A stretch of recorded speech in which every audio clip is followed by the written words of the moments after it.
दिखा सकूं, इस फोटोग्राफ को देख के आप समझिए ये बिल्कुल एक ट्रेंड आर्मी ऑफिसर्स जैसे लग रहे हैं, कमांडो की तरह लग रहे हैं, लेकिन ये एक कुकी कम्युनिटी के वहां के उग्रवादी संगठन से ताल्लुक रखते हैं। अब इनके पास इतने महंगे महंगे हथियार कहां से आए, इनके वर्दी कहां से आई, ये ट्रेनिंग कहां से करते हैं, तो आपको आप समझना पड़ेगा। ये अहम हो जाती है क्योंकि मणिपुर में एक छोटा सा गांव है, मैं उस गांव का नाम बता दूं, मोराहे गांव है।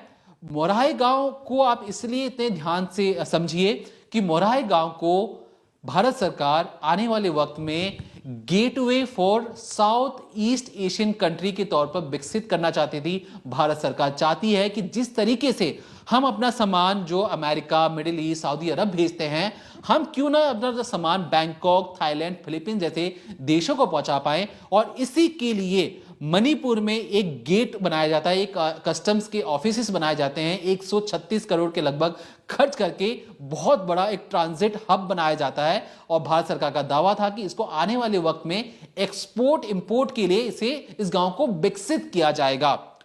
ये थी एक अच्छी बात, लेकिन उस गांव की एक बात और है, वो ये बात है कि ये गांव biggest drug transit of India है।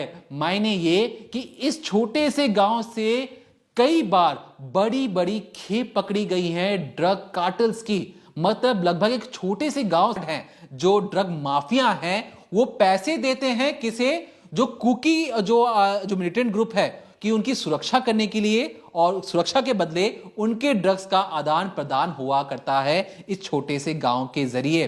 तो कहने का मतलब ये कि ड्रग माफिया और कुकी के जो मिलिटेंट ग्रुप है उनके बीच में जो पैसों का आदान प्रदान बिल्कुल एक सिम्बायोटिक रिलेशनशिप की तरीके से है। मतलब जिस तरीके से प्रेमी और प्रेमिका के बीच में एक रिलेशन होता है, कुछ इसी तरीके से कुकी मिलिटेंट और ड्रग माफियाओं के बीच में ये पूरा संगठन चलते आया है।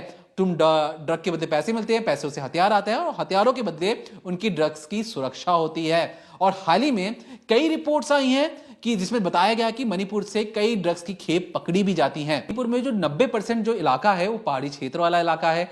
तो इस पहाड़ी क्षेत्र में 7 जिले हैं जिसे बकायदा पॉइंट आउट किया गया है। मैं उसकी कुछ नाम भी बता दूं, एक दो के, उखराल, कमजोंग, माफ कीजिएगा क्योंकि मैं नॉर्थ ईस्ट का तो नहीं हूं, नाम में कुछ मेरे बोलने में ऊपर नीचे हो सकता है। चंदेल गांव है, कांगो कोपी गांव है, सेनापति गांव है, चूरचंदपुर एक गांव है। इन सब इलाकों में ओपीएम की खेती होती है। 1 किलो जो अफीम की जो खेती है उसका रेट तय है 50,000 से 60,000 रुपए। याद रखिएगा ये कच्चा माल है, इस कच्चे माल को रिफाइन किया जाता है म्यांमार में, फिर उसे रिफाइन करके ड्रग्स को इंडिया के जरिए कई जगह भेजा जाता है, फिर वहीं से थाईलैंड और बैंकॉक में भी भेजा जाता है।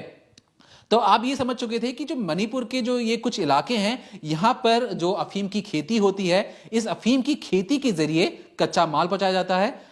सीजन के टाइम पे 50,000 से 60,000 रुपए इसकी कीमत है। ऑफ सीजन पे इसी 1 किलो की कीमत पहुंच जाती है 1,50,000 से 1,60,000 रुपए तक के लिए।